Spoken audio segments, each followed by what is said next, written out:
Good morning, good evening, and good afternoon, wherever you are in the world. And I want to welcome you to the infinite way where spirituality meets humanity.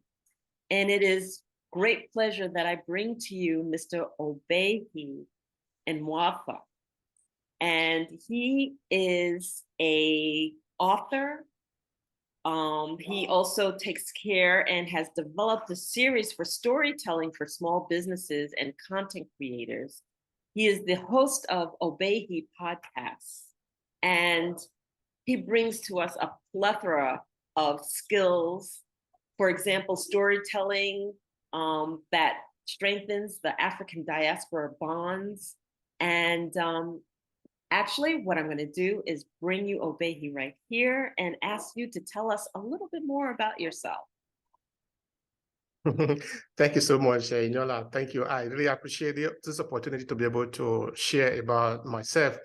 All right. So like you said, my name is Obehi Ewanfoh. I'm originally from Nigeria, but currently I am living in Italy, in the northern part of Italy, which is Verona. If you have read the story of Romeo and Juliet, that Shakespearean story, the city where it's set is where I live.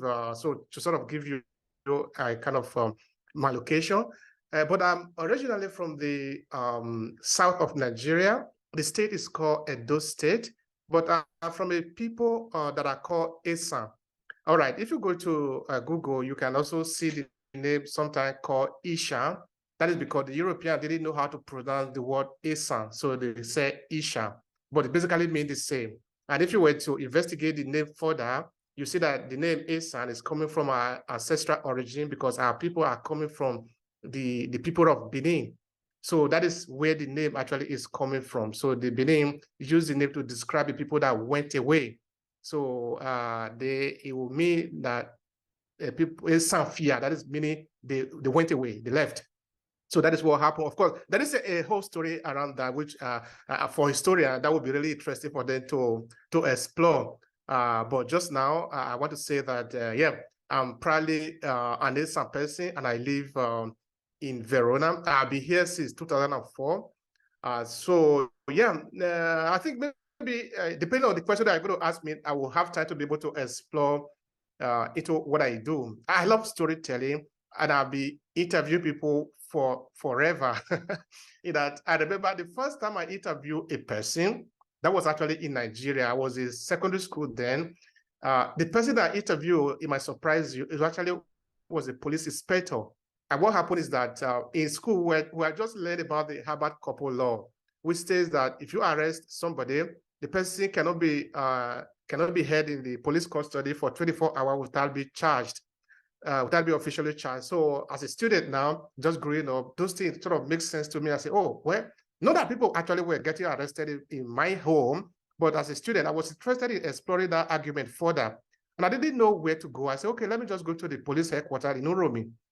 So when we finished school, I just went there. Then I got to the police headquarters, the office. I told them I want to speak to the police inspector because the head of the police department there, it will be called inspector. Then the police officer that saw me there were asking, okay, you are the postman. They thought that I brought a letter to be given. They said, give me the letter. I said, no. The thing you are seeing on my head are the series of questions I'm going to ask the police inspector. I have a question for him. They were sort of surprised, really. Luckily, the police inspector of the police was actually nearby there. They said, okay, allow him to come. So I went inside and I actually asked him all the questions that I was having in my mind, because for me, it was just normal. I'm just a curious child. I want to understand. And the guy was really very good in listening to me, all my questions, all the questions that I have for him. Then I even asked more. Then at the point, because the conversation was really interesting, he wanted me to continue, but emergency came. I think they wanted to go, okay, the police now, they have to do what the police do. As they were leaving, say, okay, come back next time. So that is actually where I started my sort of interview, because I just love it. I love to listen to people. I love to talk to people, to listen to their story. So yeah, that is about me. It's kind of a non-share. Then depending on what you ask me, I might say more. I'm gonna pause you right there, because anyone who's ever known you, or anyone who's ever been interviewed by you, and I have twice, 3 times actually, right? Yeah, 3 times. Yeah. Anyone who has experienced doing an interview with you understands that you're not superficial. Okay, you do not stay at a level of engagement that remains up here, but that you go deep immediately. And I love that, because what that does is that actually gets people to share from their heart, share from a place of personal experience, and share from a place that there's no facade, there's no wall there. So talk to us a little bit more about your childhood and how you came through the iterations of being this. You're very good at it. You're very good at interviewing. As an interviewer, I'm telling you, and as a person who's experienced your show, you're very, very good at what you do. So talk to us a little bit about how that grew, how that took off for you, especially the fact that you're that young as a student interviewing. All right. Thank you so much for that. Actually, my curiosity actually started before then, because at that time I'm talking about that I've written my first book that I titled Round My Mind. That is the title of the book. Then I actually sold all the copies. I think I printed like 150 copies. Then I managed to sell all of them in Uromi. Uromi is a small town in Nigeria. So, but where all is coming from is that at the age of, I think, like 5 or so, I think, yeah, about that, I was seeing my elder brother who was going to primary school then. So he was coming home with book and he was reading. And for me as a little child, I didn't understand it. How can somebody look at a piece of paper or a book as it were and you are talking? How does that happen? It was very intriguing for me because I have always been very curious as a person. Of course, I've done a couple of experiments on my own, trying to understand things that weren't clear for me. So that was actually where I can say the spark came in terms of maybe my literary work, because later that will influence me in choosing what I want to do in life. So that when I was in secondary school at the point, I remember my teacher, of course, teachers sometimes would ask the children, hey, what do you want to be? A kind of a class conversation on. You see people coming to say, okay, I want to be a doctor, I want to be a lawyer. The teacher asked me, what do you want to be? I said, well, I want to be an author, I want to be a writer. And then, okay, it was a geography teacher because, okay, I was good in geography. I'm not saying that it was really my area. When I was in SS2, which is a senior secondary school, SS2 is second to the last session. Mm-hmm. I was adjudged as the best student in the whole of the school. So with me, okay, I was really good in it. So I was having a very good relationship with the teacher. And I really loved all the curiosity about geography. So I remember he was the one that actually asked the question then. So I told him, I want to be an author. Then he told me, well, even if you want to be an author, you're going to study something. Then I said, well, I'm going to study something that is going to relate to how I will be able to be a good author. So then I started to write this book that I titled Round My Mind.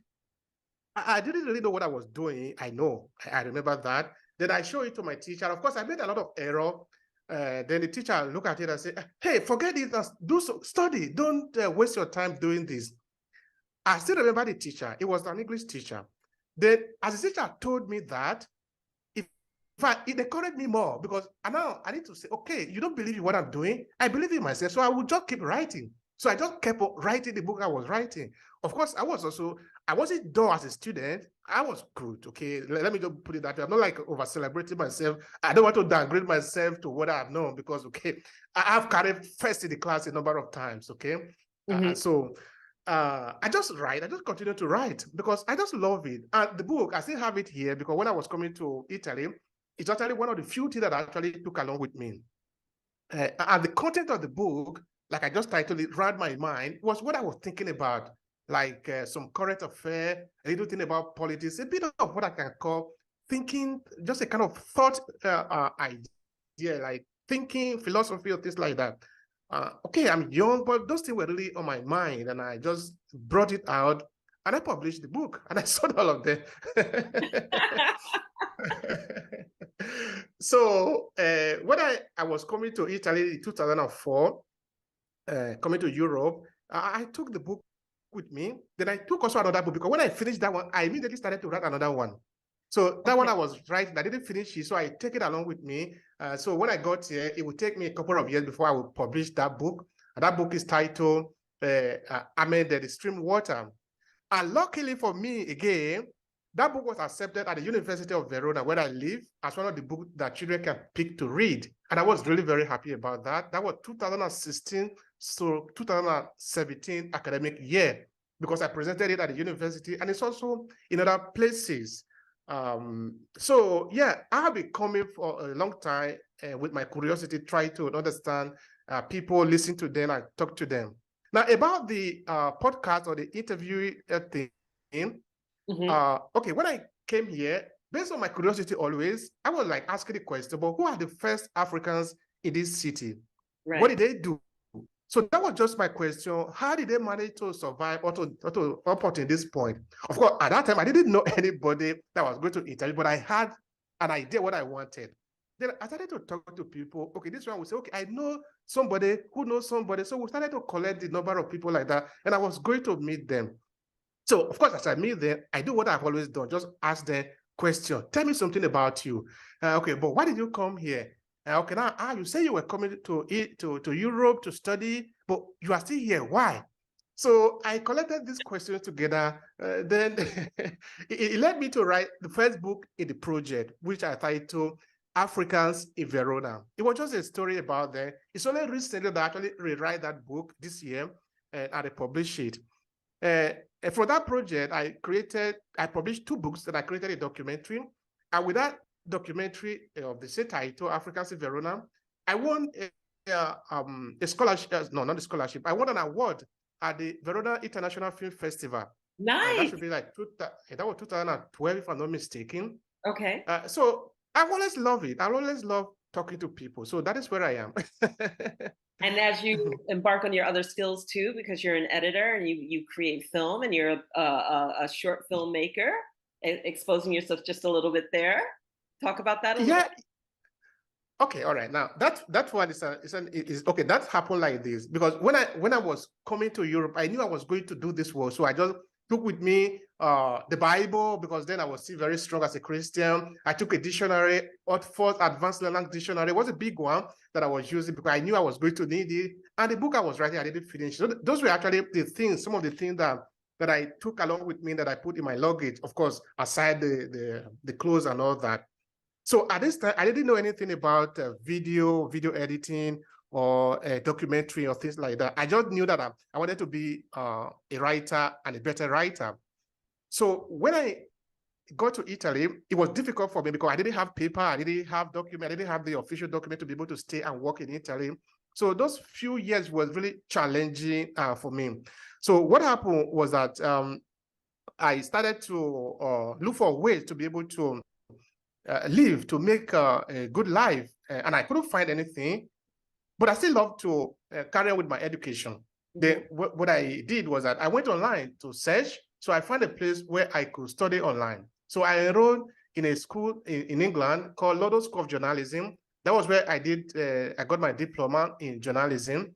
And I was saying it a couple of days ago, that training, compared to what because we have an online training class, online training academy right now, right, where we bring out training for people who want to learn about business or things like that. Now, so that you can see the person that is sharing information with you, or so that you can see graphic representation of what is being spoken about. Whereas what I used to learn in that time was just test material. They send me the PDF, then I would just read it, then I will send it back to them to see if there are anything to be corrected. Then, of course, they will correct me. So that was how I did that one. When I finished that, I sort of find interest in film, in video. Now, how I got there was this one. When I was here alone, of course, I happened to pick a computer. I think it was on the dust if I'm not mistaken now. Or no, I think I bought it in the reusable, or in Italy would be called usato, where you buy secondhand materials. So I have the computer with me, but there was literally nothing inside the computer, but it was serving me to be able to write. But one day, a friend of mine, a reverend father, his name is Fabrizio Colombo, an Italian reverend father, who was coming to our church to do service.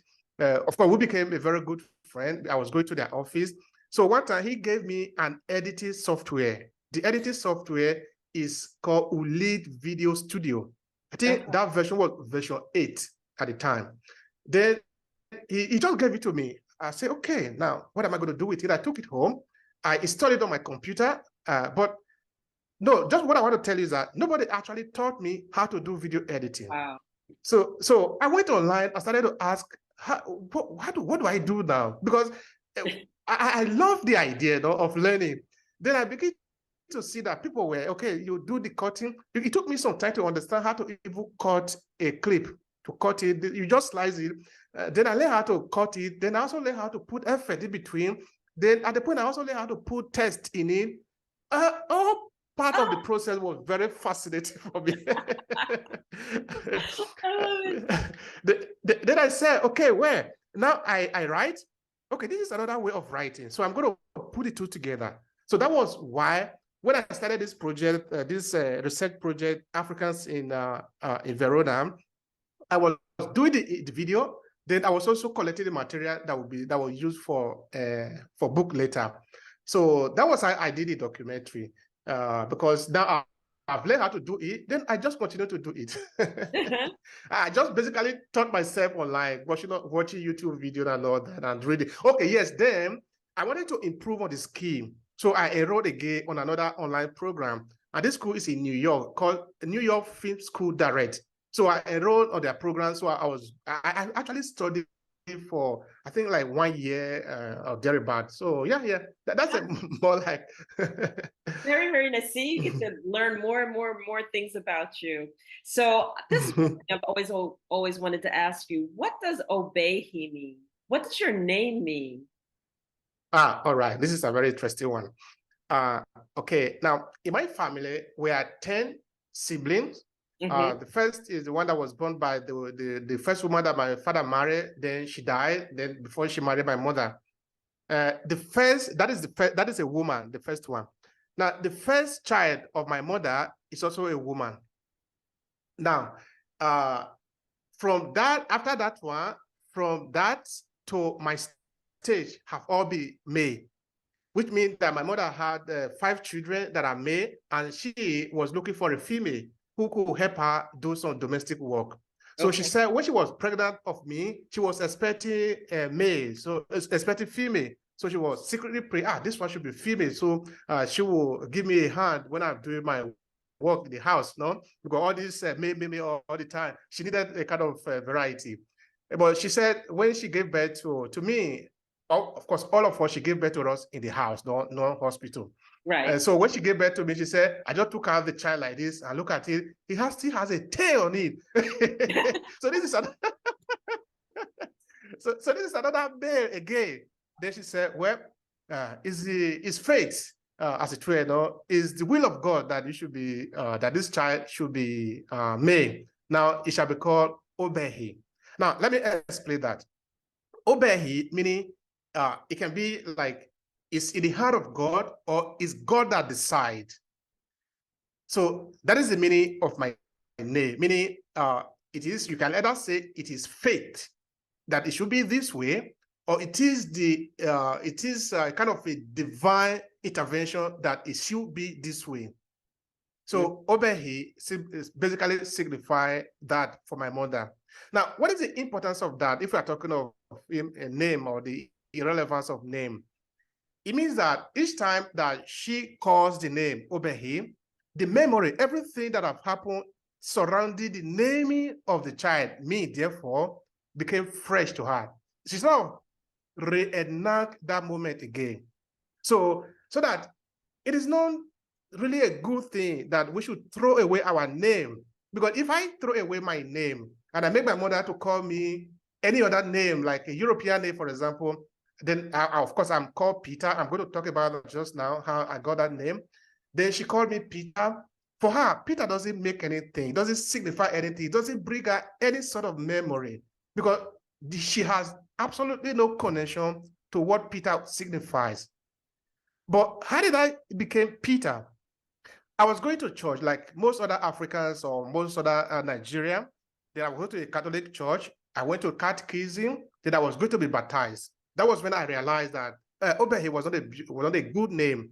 according to the tenet of the church things, no, because I need to get a European name.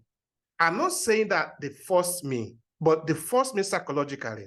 They didn't physically force me. So I had to pick a European name. So I said Peter. So that was the name I used to baptize. Then, of course, I'm bearing it. It's in my official document, even till today. But what happened a couple of years ago, you need to grow, no? As I'm beginning to grow, I try to ask myself, do I really identify as Peter? I came to the conclusion that no, Peter doesn't really explain whom I am. Because the short story I just told you about my name, Obehi, you see that there is a story behind it. That story is deep, no? Yes. But Peter, that I don't feel like I should be proud of one day decided to pick a European name for what? Because because God doesn't know my name. My name doesn't sound sexy enough in the eyes of God. That is why I need to pick a name. No, I say I'm going to refuse this name. So in my academic work, in most of my book, you will see that Peter is not seen there, but in my official document, because I cannot be changing name all the time, Peter is still there. So that is what that means. But of course, I also have another two more names. My father gave me a name. He called me Omohegbele. In my language, Omohegbele signify kiss, or my children are my kissmen. Okay, now that can make sense now, because you see, my father have a lot of children, so she is saying that his children are his community, are his kissmen, are his people. That makes a lot of sense to me, more than I should be called Peter. Right. All right. I have another name again, because I grew up with my grandmother. My grandmother gave me a name also. Now, my grandmother gave me a name that is called Ehichoya. Now, this is need an explanation like that of my mother. Is that Ehichoya in my name will mean like God will vindicate you. Now, when I say God will vindicate you, somebody might be thinking I'm talking of the God of the Bible, but that is not what I'm referring to, because my mother, when she gave me the name, was not a Christian. She later became a Christian in her life. My grandmother certainly was not a Christian until her death.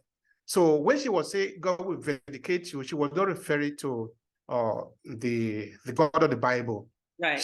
Because consciousness or God consciousness is not something that is new anywhere in Africa. It's something that people have always known since day one. They knew of God.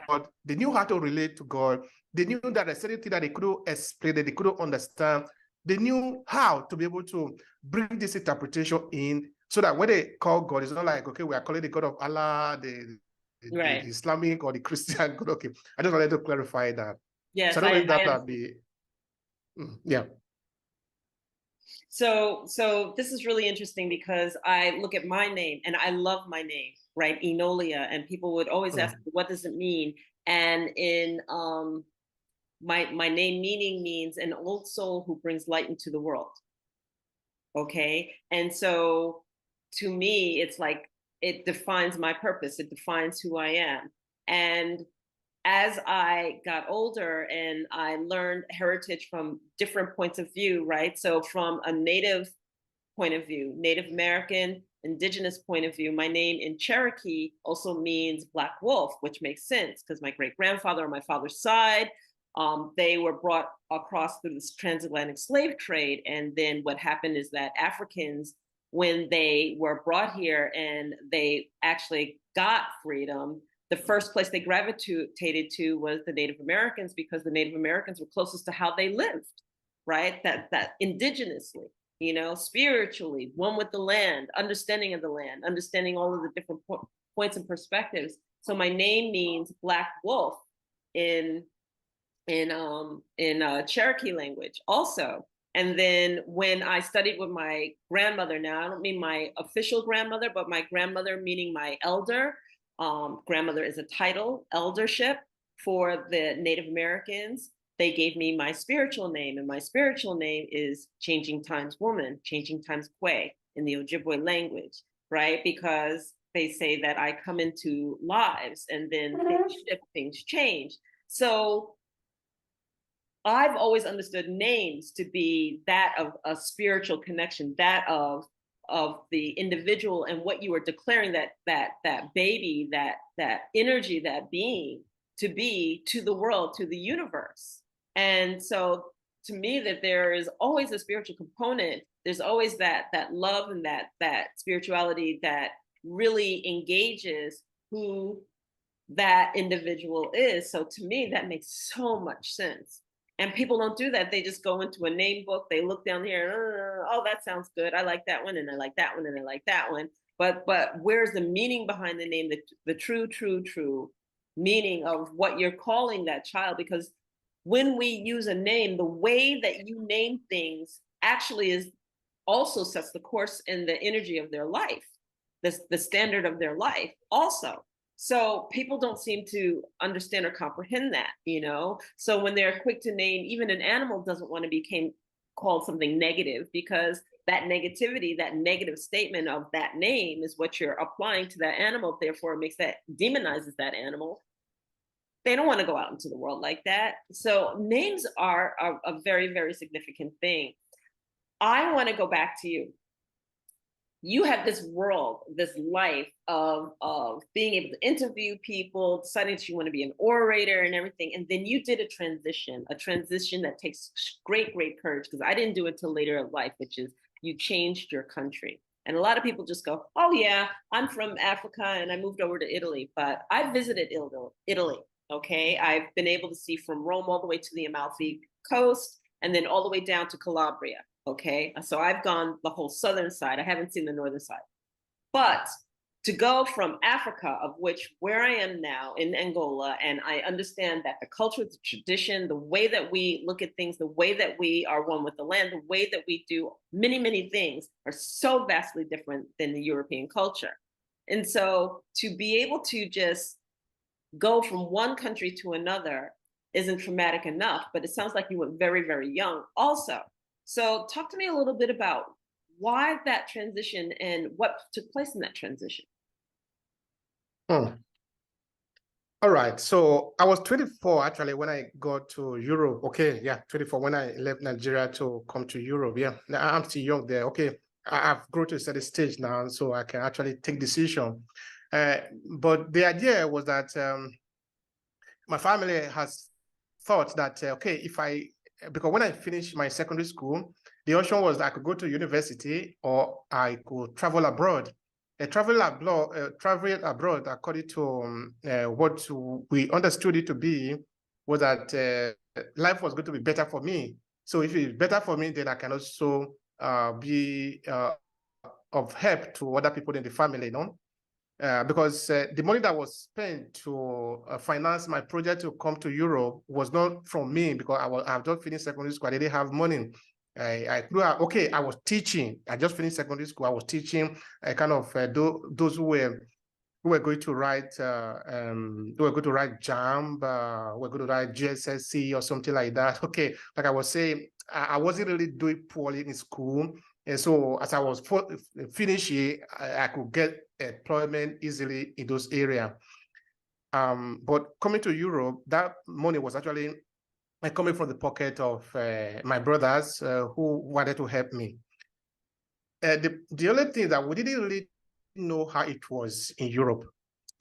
Now, I remember, for example, when I got to Italy, the very first moment, I never forget that.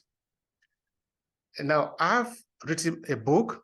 Then I showed the book to some of the people that I met there. Okay, these were elderly people to me. They are coming from the same place, so we know each other. And they look at me and they saw the person that wrote the preface of my book. And they said, but how, as young as you, how did you manage to get to the level of this person to write a preface for you? So which means that you were doing good. So why did you come to Italy? You are going to suffer here. If you are going maybe to the United States or UK, it will be better, because there you can exhibit your what you are doing in your academic field. But in Italy, why can you manage? Then I told them, well, in Italy, I'm going to write a book too. They were laughing. They said, you're going to write a book here? You are going to J. Maybe you will write it in J. Now, let me explain what that means. You see, a lot of Nigerians that are here, okay, let me not say a lot, some Nigerians here, because of lack of opportunity to maybe go to school or to work, as they are coming in, some of them follow the wrong road. Either they are inside the wrong network. So most of them ended up in jail. So they look at me now. Okay, they are Nigerian like me. They know what is going on. They said they thought I was going to follow that path too. But I didn't follow that path. Not that I didn't have the suggestion to follow the path. Right. And this is why I didn't follow the path. I asked myself the question, what if the police arrest me today and send me to jail? Am I ready to answer that because I was doing this thing on the road, I tried to do illegal things? I look at myself, look at where I'm coming from. I said, no, it is not, I am more than that. I cannot do that. It's not that going to jail is really the problem, but the reason for going to jail. I don't want to go to jail because I was becoming a little criminal in town. So that is why I didn't do that, because I think I was more than that. Of course, I had to suffer the consequences, no? Because for several years, I had to remain illegal in the country. I didn't have paper, of course. Many other people that were on the street doing some illegal things, they were also like me. Then how did I survive? It was pretty difficult. I must be honest with you, it was pretty difficult because I came to Italy in 2004. I will get my first official document and I'll get resident in Italy in 2011.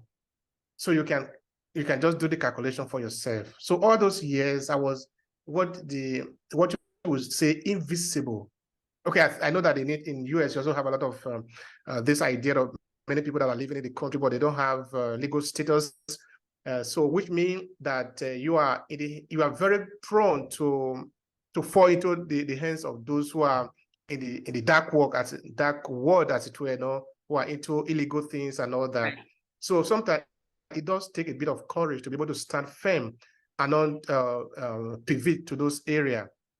So yeah, it has been really challenging in those times. But yeah, we have been here. What has helped me, if I really have to be honest about that, has been my writing. Because the thought in my head, I was putting it down. I was reflecting on it. And I was reflecting on it. It was giving me the hope that somehow, someday, it was going to be better. And I was telling myself, but what if it doesn't get better? Well, if it doesn't get better, I will return to Nigeria, because at the point I really wanted to deport myself back to Nigeria. But if I do, I was going to be doing the same thing I was doing anyway. I was going to be writing, because I've sort of said to myself that this is how I want to live my life. I want to be a writer. So whether I'm in Italy, in Nigeria, or in Germany, or in the US, I was going to do this anyway. So I should as well just continue to do it if life is good. Because if life is better, I will still be doing it anyway. Mm-hmm. So I've remained focused on that. And that is what I'll be doing. In fact, the first book that I wrote in Italy, I never published it. Though a friend of mine said I should publish it, but I never did. I titled the book Between Africa and Europe. It was about the experiences that I've had here. But I think I'm going to publish that book at the point. Because then I presented it to an Italian friend of mine who helped me to translate it into Italian, which means the book is existing both in English and in Italian. In fact, I've even developed the cover, but I never published it. I think it's very important that you do. It's very important that you do. I have many people who told me that they would love to hear the stories about how my transition from the US to here in Africa, and what the differences were, and how I felt, and what did I encounter. And I think it's a very important story to tell. Mm-hmm. Yeah. I will do that. Currently now, I'm working on the biography of my eldest brother, who had actually be the backbone of everything, because I lost my father pretty young. I was in primary 2 when I lost my father. Okay. So he has really been the sustenance in our life, because he has struggled on his own. So he managed to make it. So he was successful in Nigeria. So he has been the one that financed my education, and also, of course, those of my other brothers. So I'm writing about his autobiography right now. And when I finish his autobiography, probably beginning next year, I will write my autobiography. Maybe I'm going to inculcate that book into it, or I'm going to just write a fresh autobiography about me. But first, I want to write that of my brother. When I finish that, then I can write my own. Maybe that book is going to surface in it. I Yeah, love yeah, it. I yeah. love No, it. it's good. Yeah. Yeah, it's very important and it's very, very good. And people appreciate the stories because then they realize that they're not alone. And also the other thing about this is that the experiences help people to respect that which other people follow in your footsteps. You know, everybody who comes from one country to another, whether they enter in legally or illegally, doesn't necessarily mean that they're going to follow the dark side of the road. Okay. And so we need to look at people and start respecting the fact that each person is an individual, each person makes their own choices, and to generalize is not right. It's not right and it shouldn't be done. And that each person, no matter who they are, does bring value to whatever they're at, because we are all God's gifts, period. You know, and it's a matter of whether we take the time to see the gift, the skill, the love, the care, or what it is that somebody, the value that the person brings to the table. But we are so quick to generalize, you know, and then to say not in my backyard or no, you know, whatever the case may be. And that's something that we in the West need to shift. Period. That's a diatribe of my tantrum there. Yeah, no, it's true. You know, many people generalize, yes, because for you to examine a situation, you are going to have to think. You need a bit of time, you need a bit of commitment. Many people don't want to commit themselves to see what is actually the situation. Because when you want to generalize, it's very simple. 20 people, Nigerians here again, they are criminals. Because we saw some Nigerians there, but they don't understand that it is not every Nigerian here. There are a lot of Nigerians that I know, both in my city where I live and all across Italy, who have remained steadfast in their mission. They have never touched their hand on anything hot, you see. But the question oftentimes, like those few people that I met, for example, they are very few, but they are the ones that usually come out in the news, no? Because, okay, first of all, you don't have paper, because largely I'm talking of people that didn't have paper at the time, no? Mm-hmm. So you are the one that is very likely going to become victim of either in drug trafficking or any other illegal thing in town, because you don't have paper. So maybe on your part, you haven't figured it out the future. You are thinking of the present now. You want to make money fast, so you get yourself entangled in some of the things that are offered to you there. And to the person who is also seeing you, he doesn't also want to take the time to examine the situation, and he just conclude that, okay, every person that looks like you is guilty of the same crime that you are guilty of. But if we take time to really examine the situation, because every case needs to examine for what it is. Every case is individual. And of course, like I said before, it requires a bit of time and commitment to examine it. Who are you? Where are you coming from? What have you done? As far as the story is concerned, that is what is relevant. We cannot pick up a person and just saddle him with the responsibility of being like every other person. Mm-hmm. It is not. It is not, because you are not another person. You are you. You are responsible for what you have done, not for what other people have done. And I think a lot of Nigerians in the diaspora, of course, are suffering from this all the time, because they say, we know other person who have done this thing bad, so every other Nigerian is like that. But it is not true. It is not true. Yeah. So the generalization, yeah. Go ahead. Finish. No, I finished. I just wanted to say that the generalization is hurting us, in that we just group people together and use the crime of one person to paint all of them together as if they're all guilty, but they are not. Right. So I'm sitting here listening to you, and one of the things that I teach when I'm coaching is the power of your voice, right? And I know that you get it, right? Because what we have to say is important. What happens is that the words come from such a deep place, such a heartfelt place, that the impact of those words is very significant. And if people take the time to listen, then they can be educated, they can learn, they can be motivated, they can be inspired to do great things. It's sad, because in a world where right now the big hard press is that people have no learning span. They have no ability to take the time to read anymore. So make everything graphically. You know, it's almost like they're trying to dummy down our people everywhere, you know, by saying, oh, it has to be quick. It has to be quick. Everything's fast, fast, fast, fast, fast. And the message that I always like to tell people is slow down.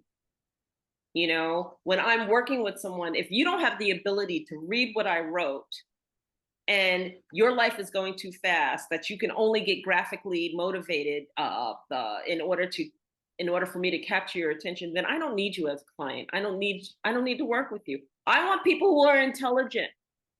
And this is another message that I'm sending out to the world, which is that if you don't slow down and you don't learn how to focus like we did in the old days, because you read everything, you focused on things, you did things one task at a time so that you thoroughly understood what was coming to you. If you don't learn how to listen to something thoroughly instead of in 15 and 30-second bites, then you're going to have a real hard time.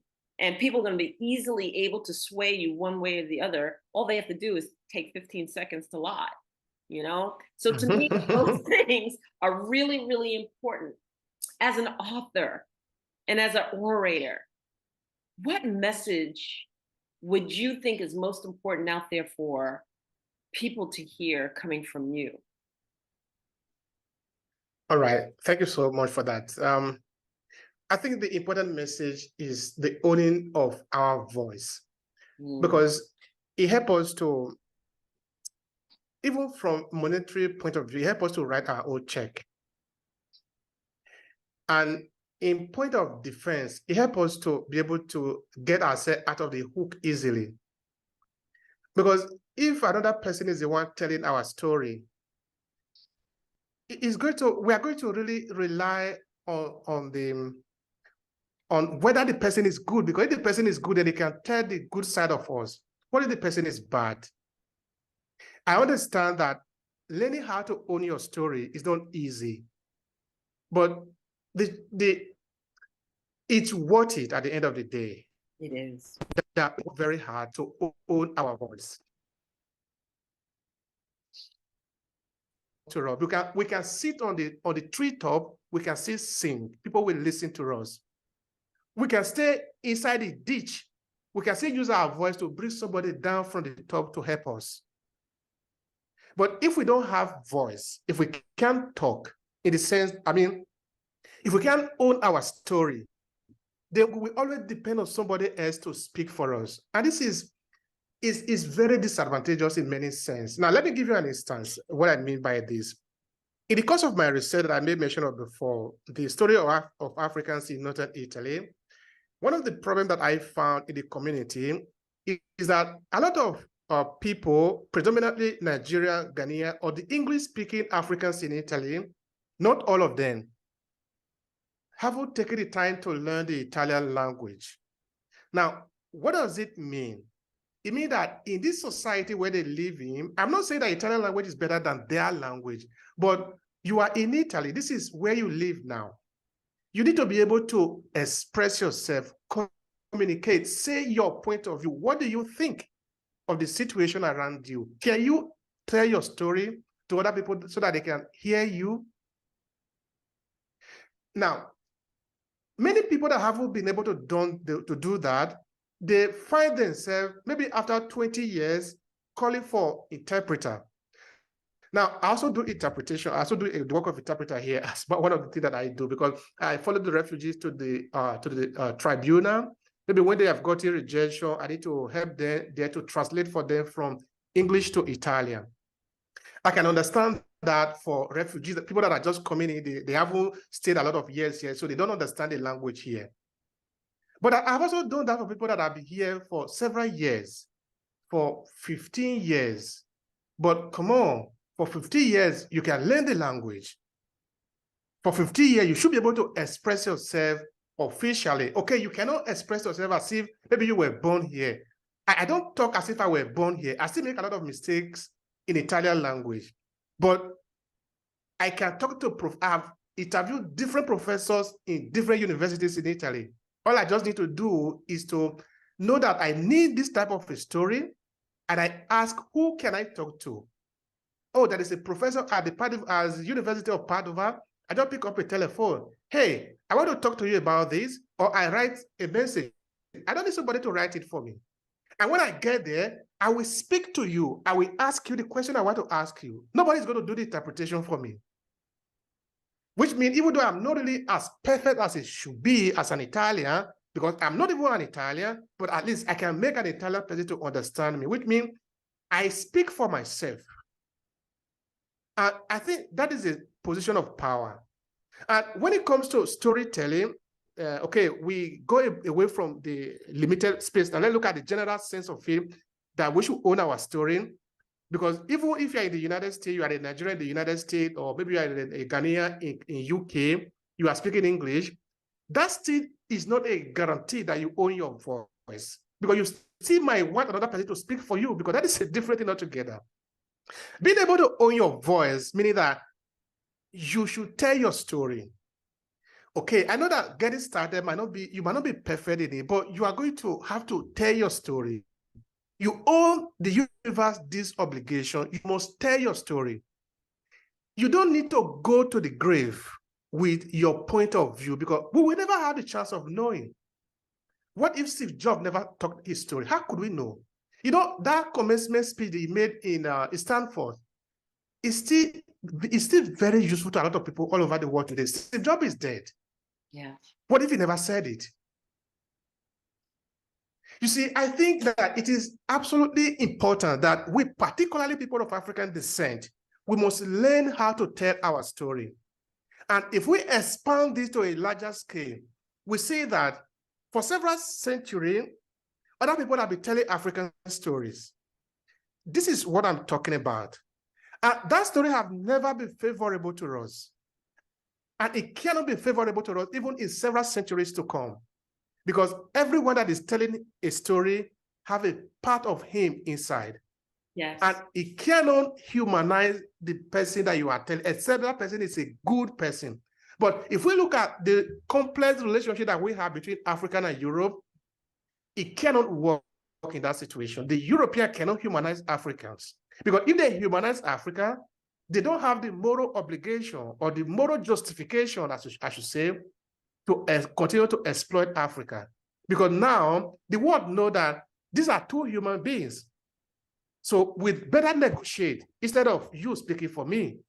But if I have managed to tell the world that you don't have a story, I'm just helping you. You know, this is very interesting thing, that the relationship between Africa and Europe for more than 500 years is based on help. That Europe is helping, or the West are helping Africa. You know, come to think of it, how does that kind of help work? It depends on who is controlling the narration. That's right. Because Absolutely right. if somebody else is controlling the narration that he's the one helping us, it makes sense because he's the one telling the story.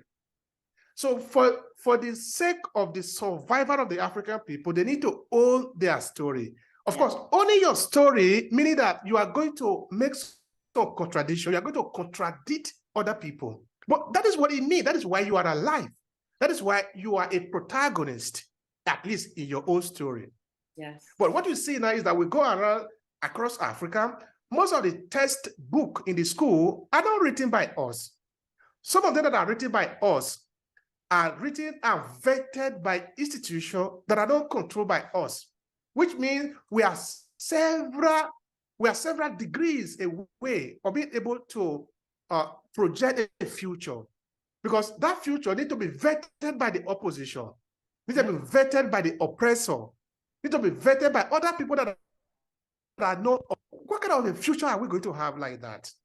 So the ability to own our story is very, very fundamental for Africa in the diaspora and also Africans at home. And this is one of the things that we have stressed so much in my 5-part book series, Storytelling. Because I think I have come to understand that storytelling is perhaps one of the most fundamental instruments that we have as human beings, to be able to tell our story. Now, can we tell this story? Can this story be helpful for us and also be dangerous for us? Yes. Everything in nature is neutral. storytelling is neutral. Now, a good example, you see, up until the time that Nazi Germany decided to slaughter and massacre the Jews in Germany, the Jews in Germany were like every other Germans. They were eating, marrying, having children like every other people, neighbors, going to work, doing the same thing together. But when Hitler came, he re-narrated the story. He changed the story. And what happened after that? Some German, I'm not saying that it is the regular German that killed the 6 million Jews, but the narration of the day killed those people. Yes. Because the population, the psychology of the people were messed up, and it became accepted that, these few people are enemy. That is, this narration have transformed them from being a friend to enemy. You want another good example? Rwanda. Mm-hmm. You see, yes. Between Hutus and Tutsis, these are just close neighbors. Yes. They've been living together all this while. But somehow, somebody changed the narration. Somebody told a story that the Hutus are the enemy of the Tutsis. The other day we were married, we were husband and wife, we were neighbor, we were having fun together, we were going to the party. We were playing in the same place. How come you are not my enemy, I should shoot you, I should kill you? That is the power of storytelling. That story can be used to enslave a people, but it can also be used to save a people. Now, imagine that we could have that power of being able to talk for ourselves, or being able to shape a narration for ourselves. That is why that 5-part book series is important.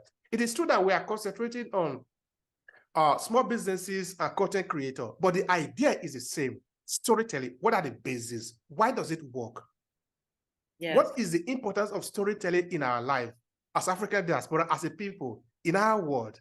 Because if we look around now, from the military to the woman or man that is preaching in the pulpit, to the politician, to the economist, to the lecturer at the university, to the man and woman in the family, all of us are using storytelling.